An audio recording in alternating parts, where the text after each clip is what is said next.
Бисмиллахир-рахманир-рахим. Алхамдулиллахи раббил аламин. Вассалату вассаламу аля сайидина Мұхаммад ва аля алихи ва асхабихи аджмаин. Рабби шрах ли садри ва яссир ли амри вахлул уқдатам мин лисани яфқаху қаули. Ассаламу алейкум, құрметті жамағат, құрметті мұсылман бауырлар. Өткен сабақтарымызда мұсылмандарға көрсетілген қысымның себебіменен пайғамбарлықтың 7-ші жылында Алланың рұқсатыменен 100-ден астам мұсылман Хабештанға хижрат етіп кеткен айтқанбыз, көшкен. Және ол жерге барған кезде мүшриктер артынан елші жіберіп амыр бен асты. Ол елшілермен Хабештанның патшасы Нәжашимен арасында болған оқиға, және мұсылмандардың ол жерде қалай жеңіске жеткендігі, және Нәжашиден рұқсат алып Хабештанда емін-еркін қалай өмір сүріп жатқандығы жайында баяндағанбыз. Ол жақта мұсылмандар тыныштыққа қол жеткізді. Медреселерін ашты, мешіттерін ашты, Құрандарын үйреніп жатыр. Бірақ мұсылмандарға мына жақтан қысым деген нәрсе сол пайғамбарлықтың 7-ші жылында қатты күшейіп кетеді. Оның бірінші себебі өткен сабақтарымыз айтқанбыз, Хазірет Хамзаның мұсылман болуы бастан аяқ. Енді ол кісі пайғамбарымыздың ағасы болған. Пайғамбарымызды Абу Жахил басын таспен ұрып жарғаннан кейін ағалық сезімі оянып, өш қайтарам, кегімді алам деп Абу Жахилдің де басын жарып тастайды. Содан артынан барып пайғамбарымызды қуандырғысы келеді, бірақ пайғамбарымыз сен мұсылман болсаң ғана қуанам дегенсен сол жерде мұсылман болады. Енді ол кісі Меккенің мықты қолбасшыларының бірі болған ғой, батыр адам болған. Ана жерінде Абу Жахил айтады, сен менің бауырымның басын жарып тастапсың. Ал мен де мұсылман болдым. Қолынан келсе менің басым жарсаңшы, туысқан ғой бәрібір де. Сондай оқиғамен мұсылман болады, оны сіздерге түсіндіріп айтқанбыз өткен сабақтарда. Осы оқиғадан кейін 3 күннен кейін Әзіреті Омар мұсылман болады. Омар Фаруқ. Енді Омар десе, бұл исламда өте үлкен орны бар кісі ғой. Әл-Фаруқ деген атқа ие болған жақсылық пен жамандықты айыра білуші, ақ пен қараны айыра білуші деген атақты пайғамбарымыз саллаллаху алейхи уассаламның өзі қойған ғой.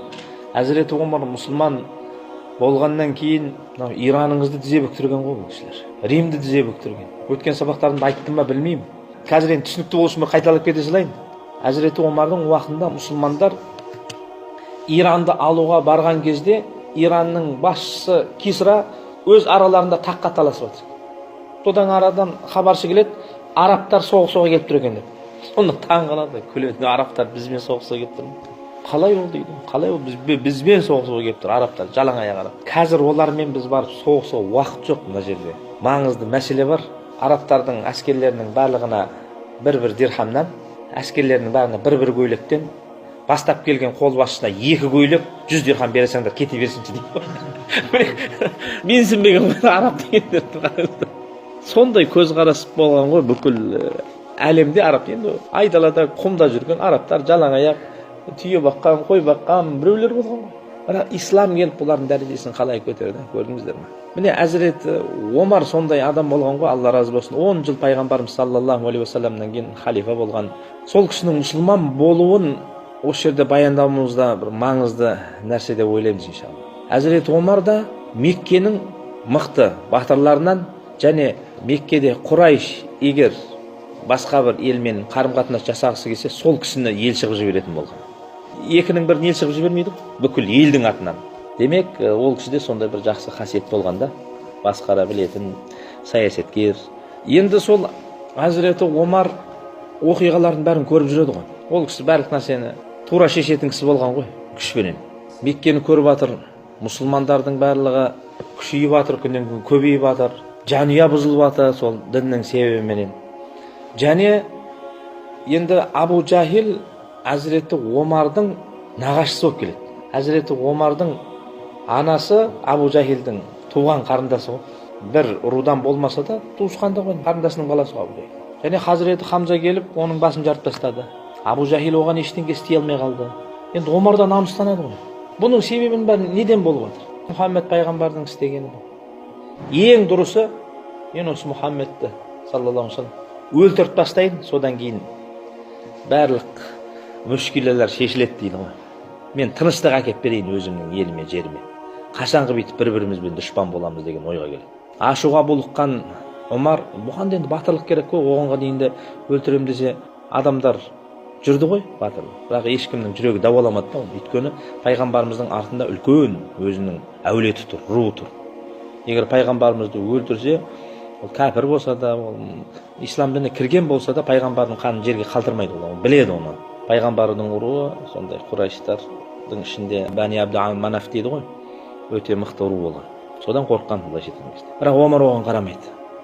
Ашуланған соншалық, намыстанған соншалық, ана жерде нағашысын басын жарып жатыр соның себебіменен. Сөйтіп алады да қылышын алып пайғамбарымызды іздей бастайды ғой Меккеде. Ол кезде пайғамбарымыз қай жерде екені белгісіз, іздеп жүреді. Сол кезде ең бірінші жолдан кімді кездестіріп қалады? Құдайдың қалауыменен Наим деген Әзіреті Омардың руласы. Жолда отырған кезде Омардың бір ерекше ашуланып жүргенін көріп қалады да. Содан айтады: Омар, не болды? Жол болсын, не қылышыңды жалаңдатып ашуланып жүрсің? Не болып қалды деп. Наим мұсылман болған екен, бірақ мұсылман болған ешкім айтпаған, жасырып жүрген. Пайғамбарымыз ашықтан ашық уағыз жасаған, ашықтан кейбір өзінің мұсылман екенін айтқандар болған, бірақ көбінше мұсылмандар өзінің мұсылман екенін жасырып жүрген, өйтіп оны қорқады. Содан Наим айтады: не болып қалды Омар? Содан айтады: мынау басымызға бәле болды, мынау Мұхаммад деген пайғамбарым деп. Соны іздеп жүрмін, соны өлтіріп, бүкіл проблемаларды шешуім керек. Болды, мен шештім осы мәселені. Наим бірден қорқып кетеді. Енді Омар айтса, айтқан істейді. Енді қалай қорғау керек пайғамбарымыз саллаллаху алейхи уассалам? Бірінші, Омарды қорқытпақшы болды. Сен егер Мұхаммадты өлтіретін болсаң, саллаллаху алейхи уассалам, оның артындағы әулеті сені осы жерде тірі жүргізіп қояды деп ойлайсың ба? Екінші, елде нең бар? Алдымен өзіңнің семьяңның ішіндегі мәселелерді шешіп алсаңшы деп сөйтіп қалады сөзінде. Содан кейін таң қалдым: не болыпты менің семьям? Менің әулетіме не болып қалды? Сенің әулетіңнен қарындасың Фатима, күйеу балаң Саид ибн Саид мұсылман болған. Алдымен солармен сөйлесіп, солар діннен қайтар, содан кейін барып өлтіретін болсаң өлтіресің Мұхаммедті. Енді Омар радиаллаху анху осы жерде қатты ашуланады ғой. Алған бетте қарындасының үйіне барады, сыртынан үйге жақындаса бір басқаша дауыс естиді. Сөйтсе, сол үйінде Фатима және Саид Хаббаб ибн Арат деген құл болған ғой, мұсылман болған. Оны қалай қинаған сіздерге айттық. Пайғамбарымыз саллаллаху алейхи уассалам мұсылмандарды топ-топқа бөліп қойып, әрқайсысына бір ұстаз беріп, сөйтіп Құранды жасырын түрде үйрететін болған. Хаббаб ибн Аратта бір мұғалімдердің біреуі Әзіреті Омардың қарындасына және күйеу баласына Құран үйретіп жатқан кез болып қалады да. Соның сыртынан тыңдайды, қараса бір өзгеше бір дауыс шығып жатыр. Ашуланған күйі есікті ұрады ғой, дөңгелетіп. Шошып кетеді: не болып қалды деп. Кім деп айғайласа: менмін Омар, ашыңдар есікті деген кезде Хаббаб ибн Арат бірден тығылып қалады. Енді тығылмаса оны өлтіріп тастайды ғой, біледі ғой. Құл, оның артынан іздейтін ешкімі жоқ. Омар ашуланып келіп тұр. Елдің бәрі ол кісіден қорқады. Жай кездің өзінде қорқатын болған. Ал енді ашуланып келіп тұрған кезде қатты сасып қалады енді ол кісілер. Әзіреті Омар, Хамза екеуі де үлкен батыр болатын болса, екеуінің енді айырмашылығы деп айтайық.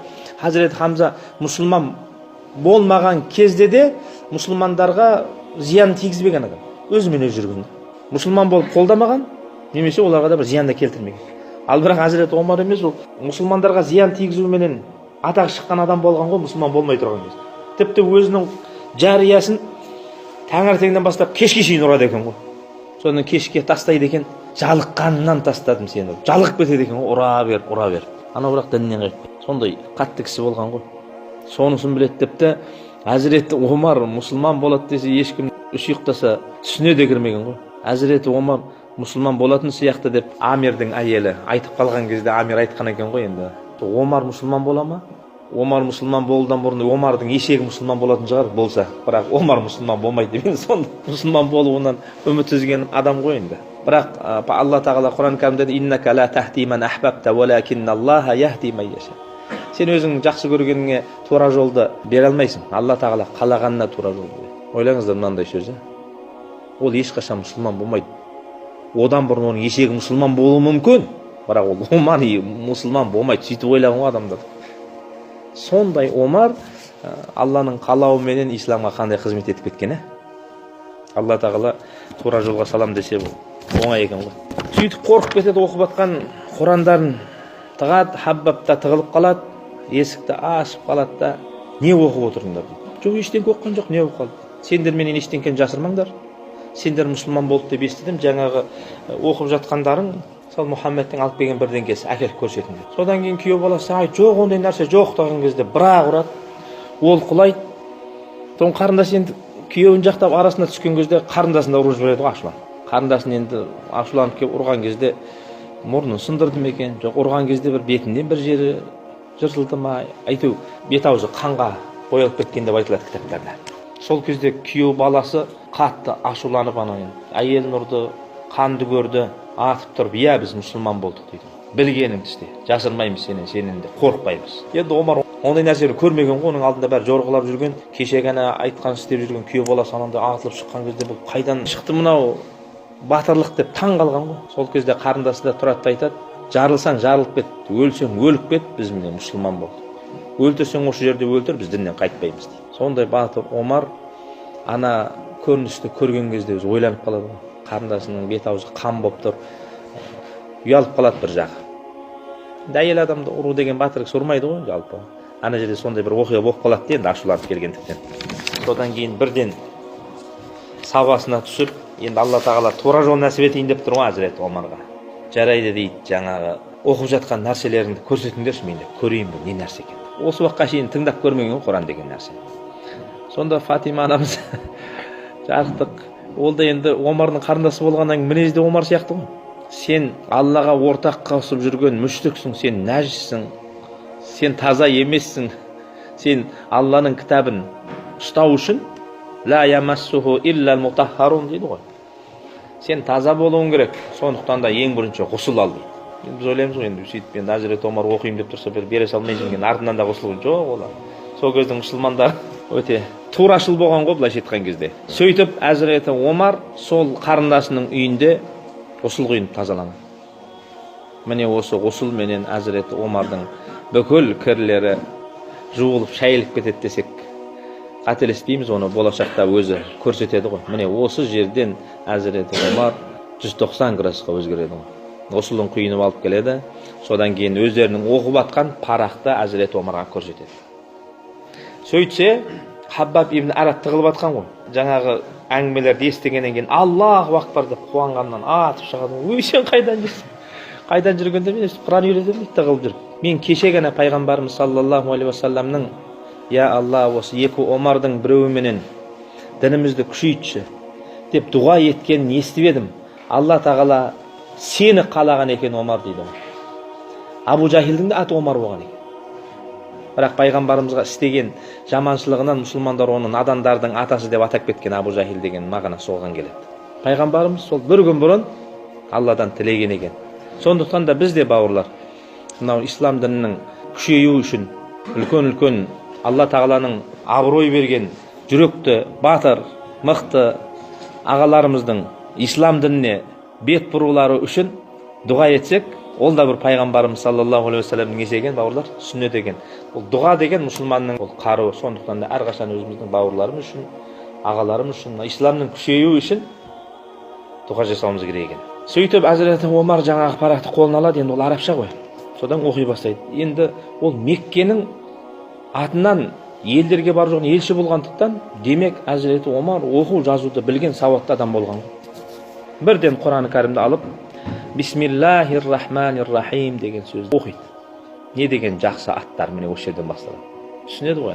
Мейірімді, рахымды Алланың атымен бастайды. Таха ма анзална алейкал Құр'ана литашқа илля тазкиратан лиман яхша танзилан мимман халақал арда вассамаватил ула الرحمن على العرش استوى له ما في السماوات وما في الأرض وما بينهما وما تحت الثرى وإن تجهر بالقول فإنه يعلم السر وأخفى الله لا إله إلا هو له الأسماء الحسنى. Таха сүресінің басын оқығаннан кейін Омардың жүрегі елжіреп мұсылман болады. Иман Алланың қалауыменен Әзірет Омардың жүрегіне кіреді. Бірден бұл кісі Алла берген қасиет қой. Айтқан сөзім мынау екен ғой, айна Расулалла. Жаңа ғана Мұхаммед өлтірем деп жүрген айна Расулалла, Алланың елшісі қайда дейді. Болды, аятты көрді, иман кірді, енді пайғамбарымызды көргісі келді. Бірден Хаббаб ибн Арат бірден айтады, мұсылман болғанын көреді. Пайғамбарымыз және сахабалар кімнің үйінде жиналып отыр дейді бауырлар? Өткен сабақтарда айтып едік. Арқамның үйінде дейді. Арқамның үйі шетте болады Мәкканың. Содан кейін қасына Хаббабты ертіп ап, қылышын сол күйі тастамай пайғамбарымызға тікелей жол тартады. Енді арқамның үйі біраз биік жерде, жан-жақтан кім келе жатқан бәрін көрілетін болады да. Енді ана жерде мұсылмандар өзі жасырып жүргеннен кейін қай жерге жиналатынын білмейді. Демек, бақылап отыратын біреуді қойып қойған болады ғой. Әзіреті Омар қолында қылышы бар, қасында Хаббаб бар, келе жатқанын көрген кезде қорқып кетеді. Жүгіріп келіп пайғамбарымыз саллаллаху алейхи вассалам Әзіреті Омар келе жатыр, қолында қылышы бар. Оның алдында 3 күн бұрын мұсылман болған Әзіреті Хамза, ана жерде тұрған мұсылмандар қорқып кетеді де, Омар қылышын алып келе жатыр деген. Келсе келсін дейді. Егер жақсылықпен келсе, жақсылықпен күтіп аламыз. Егер жақсылықпен келмесе, өзінің қылышын өзін өлтіреміз, онда тұрған не бар екен? Батырлардың әңгімесі ғой. Сөйтіп Әзіреті Омар келеді, пайғамбарымыз саллаллаху алейхи вассаламнан рұқсат сұрайды, кірсін дейді. Содан не үшін келдің Омар деп дейді. Пайғамбарымыз жалт беріп тұрған, бірақ солай. Я Расулалла, мен мұсылман болдым. Ана жерде пайғамбарымыз және сахабалардың енді қатты қуанғанда шек жоқ. Барлығы Аллаху акбар деп тәкбір айтып, Әзіреті Омарды құшақтап, қуанып, мұсылмандардың бір той болып қалады ғой. Міне осы жерден бастап дағуаттың сарыны өзгереді. Нағыз исламды ашықтан жаю Әзіреті Омардың мұсылман болуымен басталады ғой. Пайғамбарымыз және басқа да сахабалар өзінің мұсылман екенін айтқан, сезіп жүрген мұсылман болғандардың. Бірақ ашықтан ашық бүкіл Меккенің халқына біз бармыз, біз мұсылмандармыз, біздің ақидамыз осындай, біздің құлшылығымыз осындай, міне пайғамбарымыз деп ашықтан дағуат деген болмаған. Мұсылман бола салған кезде Әзіреті Омардың тағы да бірінші айтқан сөзі: Я Расулалла, ей Алланың елшісі, біз нағыз тура жолдағы адамдармыз ба? Біз деп тұр да, сендер деп тұрған, біз кіріп кеткен уже дінге. Содан кейін иә дейді, біз тура жолдағы адамдар. Онда неменеге жасырынып отырмыз дейді? Алақандай дейді. Санымыз қанша? 40, енді 40 болса неменеге отырсыңдар? Тығылып. Жараспайды бізге бұндай нәрсе. Оданша біз өзімізді көрсетейік, ислам дінін ашықтан жаяйық. Пайғамбарымыз Әзіреті Омарға қарайды, сахабаларға бір қарайды. Енді Алла Тағала рұқсат береді ғой. Жарайды онда. Дағуатты ашықтан жайыңдар. Мұсылмандар сол жерден тәкбір айтып үйден шығады. Меккеде арабтардың ең көп жиналатын жері Қағбаның айналасы ғой. Тура сол Қағбаның айналасына қалай жүреді ғой барлығы. Таң қалады, мына кетіп бара жатқандар кімдер? Бір топ еркек. Аллаху акбар деп бәрі. Ла илаха иллалла Мұхаммад Расулулла. Сөйтеді де өздерінің мұсылман болғандықтарын, және ислам дінін ашықтан ашық, міне Әзіреті Омар мұсылман болғаннан кейін, міне осы кезде пайғамбарымыз саллаллаху алейхи вассалам ақ пен қараны айырушы деген лақап атты Әзіреті Омарға берді. Омарул Фаруқ деп айтылады. Ол кісі өте парасатты адам болған екен ғой. Тура нәрсені бірден білген, дұрыс емес нәрсені де бірден білген. Алла сондай бір қасиет беріп қойған да. Жақсы нәрсені де, жаман нәрсені де ұзақтан сезетін болған. Өте саясат. Сөйтіп, енді тыныш жүрсе болады ғой. Мекке халқына мұсылман екендерін айтты, бірден нағашысының үйіне кетеді ғой. Енді Абу Жахилдің Меккенің бастығы есің ас, ой менің жиенім қалай жағдай, қош келдің десе, қош келген, тоқтай тұрыңыз, бірден қайтайын, содан ары қарай сөйлесем. Не болып қалды дейді. Мен мұсылман болдым. Мұхаммад пайғамбардың алып келген дініне сенім, соны айтайын деп келдік. Абу Жахил не істерін білмей қалады, мұсылман болды дейді. Енді қаддахак Алла дейді. Алла жазаңды берсін деген бәйте бір қарғыс айтады да, есік тарс етіп бесіне. Бұны Әзіреті Омар өзі айтады. Ең бірінші Абу Жахилге қалай барған, қалай оны қарсы алған. Оған мұңайып тұрған Омар жоқ, қатты қуанып, бірақ қанша өмірі болса, қанша сыйлы болып, абыройлы болып жүрген Омар, сол мұсылман болған сол күні, ашықтан дағуат жасаған күні, Меккенің мүшриктері, мұсылмандар кетіп қалған кезде жабылып Әзіреті Омарды бірінші рет сабап тастайды ғой бәрі. Сол кезде Омардың жаңағы кереметі деп айтамыз ба, жерде жығылып, таяқ жеп жатып айтқан екен ғой. Жарайды, әзірге мені ұра тұрыңдар. Санымыз 300-ге жетсін, сол кезде көрсетеміз әлі сендер. Санымыз 300-ге жетсін. Тура сол Әзіреті Омардың айтқандай болған ғой. Мұсылмандардың саны 300-ге жеткеннен кейін Бәдірде бірінші рет кәпірлерді ойсырата жеңген ғой. Сонда бір 40-50 болған кезде әлсіз болып тұр да, сандар бір 300-ге жеткен кезде әлі көрсетеміз сендерге деген ғой. Тура айтқан ол артынан Бәдірде мұсылмандар өздерінің қандай екендіктерін Алланың қалауыменен көрсеткен ғой. Осы оқиғадан кейін мүшриктер қатты сасып қалады. Не істерін білмей қалды. Бұғанға дейін бүйтіп ашық мұсылмандар өзін көрсетпеген, мыналар барған сайын күйіп бара жатыр. Кеше Хамза мұсылман болды, енді бүгін Омар болды, енді тағы кім мұсылман болып қалды мүмкін. Қорқа бастайды. Содан кейін Утба ибн Рабиа деген Бани Умайяның басшыларынан, енді Құрайштың үлкендері ғой, мүшриктердің жиынында айтады: біз неге Мұхаммедпен тікелей барып сөйлесіп, не қалайтынын білмейміз осы уақытта. Сөйлесейік, ол да адам ғой. Сендер бармасаңдар, мен барайын, сөйлесейін, осы мәселені ымырамен шешейік. Енді ымырамен шешуге мәжбүр болып қалады ғой. Бұрын менсінбеген, тәкаппарлық, ой, олардың бәрін баса саламыз, қыса саламыз, сындыра саламыз, айтеміз, бүйтеміз, ертең тарап кетеді, бүйтеді деп ойлаған, бірақ ондай болмай қалды да. Мұсылмандардан қорқа бастады Құрайш. Еріксіз келіссөзге келуге мәжбүр болып қалды. Жарайды, сен барсаң бар, сөйлес, осы мәселені ушығып кетпей тұрғанда, қан шығып кетпей тұрғанда, қорқытып жүр, батырлар мұсылман болып бара жатыр. Бірақ осы уақытқа шейін мұсылмандарға мұсылман еместермен соғысуға рұқсат берілмеген. Бірден сен исламдан алып келген кезде соғыспен бастасаң, қан төгілсе, ешкім ислам дініне кірмей қойды деді. Қан деген нәрсе, соғыс деген нәрсе жақсылыққа келмейді. Пайғамбарымыз саллаллаху алейхи вассалам дағуатының жолы ақиқатты айтасың, саған басыңа қиыншылық келсе, сабыр етесің. Бүкіл қиыншылықтар. Қандай қиыншылық болады болсын. Егер сені өлтірсе сол жолда, сен шейіт боласың, сенің дәрежең пайғамбарлардан кейін тұрады. Есепсіз жәннатқа кіресің. Үлкен дәреже. Бірақ оны істеу екінің бірінің қолынан келмейді. Біз дұрса бізде ұрып, соғысып, орталықтың бәрін топалаң шығарғымыз келеді ғой бізде. Соны қалап тұрамыз. Шайтан да соны қалайды да, ертең дағуаттың алды жабылып қалу үшін. Осылайша Утба Пайғамбарымыз саллаллаху алейхи вассаламға барады, өте ақылды кісі болған болады. Мұхаммад пайғамбарымызбен отырады, пайғамбарымызға жақсылап әңгімесін бастайды. Енді Мұхаммад, сен жақсы бір әулеттен шыққан адамсың, артында үлкен ру тұр, біз сені сыйлаймыз, жақсы көреміз. Енді мына істеп жүргенің не дейді? Туысқандарының арасында бүлік шығарып жатсың. Ағайындар бір-бірімен қырқысып жатыр сенің әкелген дініңнің кесірінен. Ата бабамыздан табынып келе жатқан пұттарға тіл тигізесіңдер. Осыншама пұтты қалай біз бір құдайға ауыстырамыз? Сен қызықсың ғой, сен жан-жақтың бәрін ойласаңшы. Бізді осы Меккенің ішіндегі пұттарының арқасында бүкіл арабтар сыйлайды. Соларға сыйлымыз біз, Құрайш. Егер сен осы өзіңнің шығарып жатқан дініңмен, енді иман келтірмеген адам ғой. Мұхаммад пайғамбардың пайғамбар екеніне сенбей тұр да. Егер осы шығарып жатқан дінің не үшін? Егер дүние қалайтын болсаң, осы дініңнен бай болғың келетін болса, осы дінді шығарып жаңадан.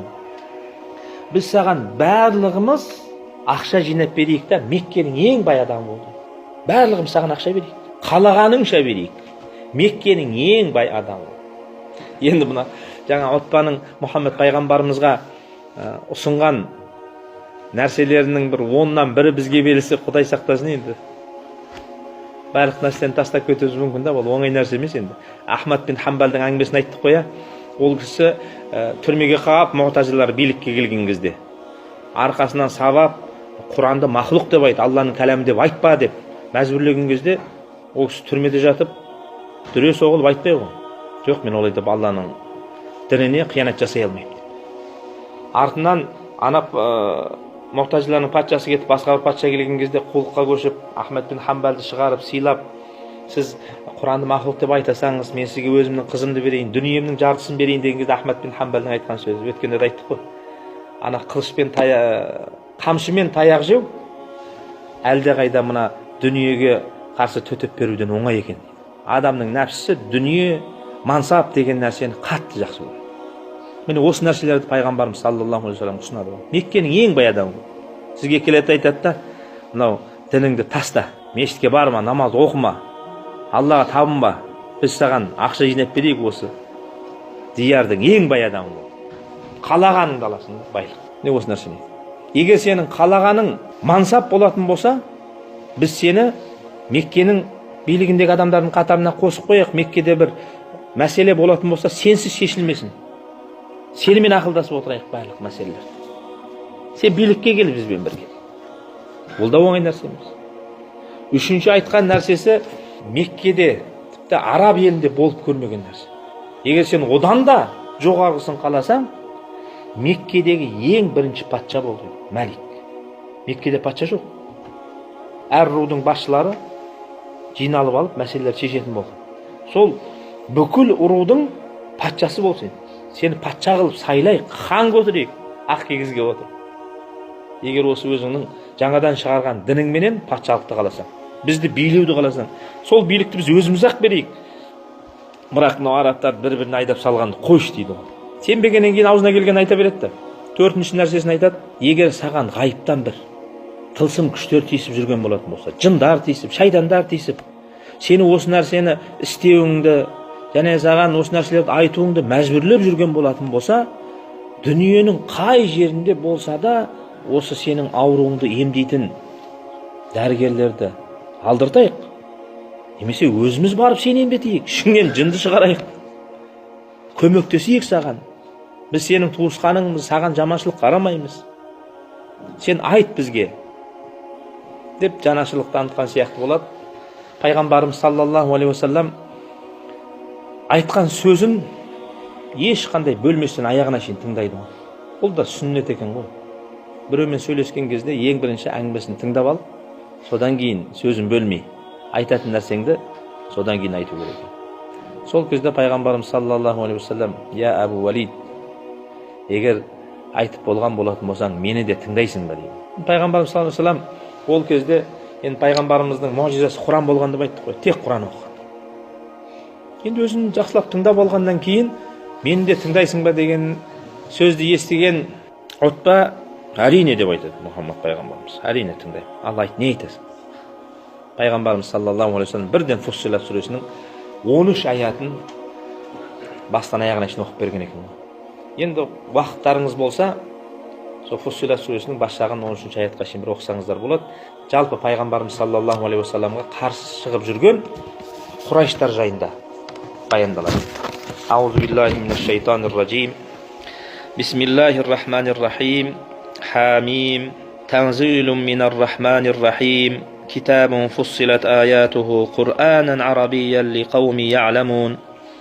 Баширан ва надиран фа'арада аксарухум фахум ла ясмаун деген аяттардан бастап ең соңғы аяты: فَإِنْ أَعْرَضُوا فَقُلْ أَنْذَرْتُكُمْ سَاعِقَةً مِثْلَ سَاعِقَةِ عَادٍ وَثَمُودَ. Бұл Алланың сендерге жіберген діні, егер бұған құлақ аспасаңдар, енді ұзын сөздің қысқасы, Самуд пен Атқа келген бәле азап сендерге де келеді деген мағынадағы аяттар ғой былайша. Сол кезде Утбаның қорқып кеткен соншалық. Қазір азап келеді ме деп ойлап қалған екен ғой. Сіздер біздер сияқты емес, Құранды түсінген ғой олар. Пайғамбарымыз саллаллаху алейхи уассаламның жүгіріп барып аузын басып: болды Мұхаммад, оқымай ақ қойшы, тоқташ, керек емес деп ары қарай оқуына кедергі болғанда. Содан кейін жартылай жынды болып не істерін білмейін, Құранды түсінген ғой. Қайтадан Құрайштарға қайтады. Құрайштар оны жібергеннен кейін асығып күтіп отырады Утбаны. Қандай хабар әкеледі деген, келісіп қалады ма мүмкін деп. Бір үміт бар ғой енді. Сөйтіп Утба Құрайштарға келіп есіктен кіріп келген кезде бірден Абу Жахилдер көреді ғой. Утбаның түрі өзгеріп кеткен. Кеткенде Утба емес пе? Әй, осы мұсылман болып кетті дейді. Қорқыныш пайда болады да, түрінен көріп тұр ғой. Содан келіп айтады: Утба, не болды? Қабылдады ма біздің айтқандарымызды деген кезде, енді Утба да түсінген ғой барлық нәрсені. Сендерге айтарым мынау дейді: қабылдасаңдар қабылдаңдар, қабылдамасаңдар өздерің білесіңдер. Бұның айтып тұрғаны, маған оқыған Құраны ешқандай бұрынғы біздің өлеңдерімізге, жазуларымызға ұқсамайды. Бұны адам баласы айта алмайды. Бұны расында да Алладан бұған бір хабар келген дейді. Бұл бір қасиетті нәрсе, мен біліп тұрмын дейді. Неге бұған қарсы шығамыз дейді. Айтатын айтып, жаятын жая берсін, мұсылман болғанда мұсылман бола берсін, кедергі жасамай ақ қояйық. Бірақ біз үндемей шетте тұра берейік. Ертең Мұхаммад пайғамбар мұсылманшылық жайылып бүкіл арабтар дініне кіретін болса, біз де енді Мұхаммад пайғамбардың туысқаны болғандықтан оның абыройын бөлісіп боламыз. Ал егер алған діні жайылмай қалатын болса, бізге қандай зияны бар оның? Өзіміздің жолымызды жалғастыра береміз. Бірақ бұған қарсы шығып, біз опа таппаймыз, мен соны ұқтым дейді. Әй, сені Мұхаммад сиқырлап тастаған ғой, жаттан сөздер.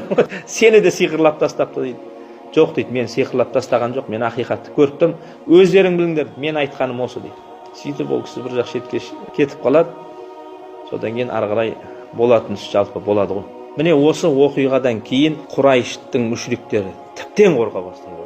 өмірде арабтарда болмаған өте үлкен қиянат жасайды. Сол пайғамбарымыз саллаллаху алейхи вассалам пайғамбарлығының 7-ші жылынан 10-ші жылына шейін 3 жыл бойы мұсылман болғанда мұсылман болған, мұсылман болмаған пайғамбарымыз саллаллаху алейхи вассаламның руластарын байкотқа алады. 3 жыл бойы. Мақсат не? Енді пайғамбарымызды қорқытып көрді, дүние беріп көрді, патшалық беріп көрді. Көнбегеннен кейін енді басқа жол жоқ, өлтіру керек. Ал өлтірейін десе, ертең Мұхаммад пайғамбарды өлтірсе, соғыс болып кетеді. Өте үлкен соғыс. Қан төгіледі. Ал қан төгілсе оңай болмайды. Абу Талибке және оның туысқандарына айтады, сендер Мұхаммад пайғамбарды бізге беріңдер, біз оны өлтірейік.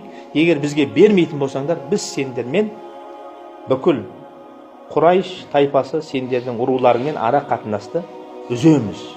Және үзетті. Осы үзу, осы азап 3 жылға созылады. Енді оны Құдай қаласа, Алла Тағала нәсіп етсе, алдыңғы сабақта иншалла жалғастырайық. Қазір біраз уақыт тығыз болып тұр. Алла Тағала естіген білгендерімізбенен иншалла амал етуді құрметті мұсылман бауырлар нәсіп етсін. وآخر دعوانا أن الحمد لله رب العالمين فستذكرون ما أقول لكم وأفوض أمري إلى الله إن الله بصير بالعباد برحمتك يا أرحم الراحمين. الله